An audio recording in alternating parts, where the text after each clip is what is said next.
Mutual funds is a scam or not, அதை பற்றியா நம்ம இன்னைக்கு வீடியோவில் பேச போகிறோம். நான் கண்டிப்பாக சொல்கிறேன், மியூச்சுவல் ஃபண்ட்ஸ் இது ஒரு ஸ்கேம் கிடையாது. ஒரு சில இன்ஃப்ளூயன்சர்ஸ் தப்பான முறையில் மியூச்சுவல் ஃபண்ட்ஸை வந்து இன்ஸ்டாலையும் யூடியூப்லையும் ப்ரொமோட் பண்ணுறாங்க. அதனால தான் ஒரு சில பேர் வந்து மியூச்சுவல் ஃபண்ட்ஸை ஒரு ஸ்கேமாக பார்க்குறாங்க. நீங்கள் வந்து ஒரு வெல்த் பில்ட் பண்ணணும்னா அப்போ நீங்கள் மியூச்சுவல் ஃபண்ட்ஸில் மாதம் மாதம் ஒரு அமௌண்ட் இன்வெஸ்ட் பண்ணணும், ஓகேங்களா? ஆனால் நீங்கள் கோடீஸ்வரன் ஆகணும்னா நீங்கள் நிறைய பிஸ்னஸ் பண்ணால் மட்டும்தான் முடியும். அது மட்டும் இல்லாமல் நீங்கள் ஷார்ட் டேர்மாக இன்வெஸ்ட் பண்ணி நீங்கள் ஒரு லாபம் எடுக்கணும். இந்த ஒரு சில விஷயங்கள் பண்ணால் தான் உங்களால் கோடீஸ்வரன் ஆக முடியும். வெறுமையாக மியூச்சுவல் ஃபண்ட்ஸில் இன்வெஸ்ட் பண்ணுறதுனால மட்டும் உங்களால் கோடீஸ்வரன் ஆக முடியாது.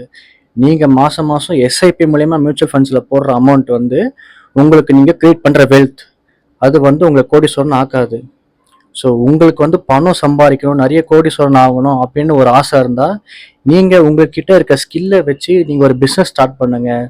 அப்படி இல்லையா நீங்கள் ஷார்ட் டேர்ம் ட்ரேடிங்கை வந்து லேர்ன் பண்ணிவிட்டு அது மூலிமா நீங்கள் ப்ராஃபிட் எடுக்க பாருங்கள். இந்த இன்ஃப்ளூயன்சர்ஸை வந்து நீங்கள் நம்பாதீங்க கண்டிப்பாக. ஏன்னா ஒரு சில பேர் தப்பாக தான் ப்ரொமோட் பண்ணுறாங்க. ஸோ இன்ஃப்ளூயன்சர்ஸ்க்கும் நான் ரிக்வஸ்ட்டாக என்ன சொல்கிறேன்னா, என்ன ஃபேக்ட் இருக்கோ அதை வச்சு நீங்கள் மியூச்சுவல் ஃபண்ட்ஸை வந்து ப்ரொமோட் பண்ணுங்கள். தப்பான ஒரு ஃபேக்டை சொல்லி மக்களை ஏமாத்தாதீங்க.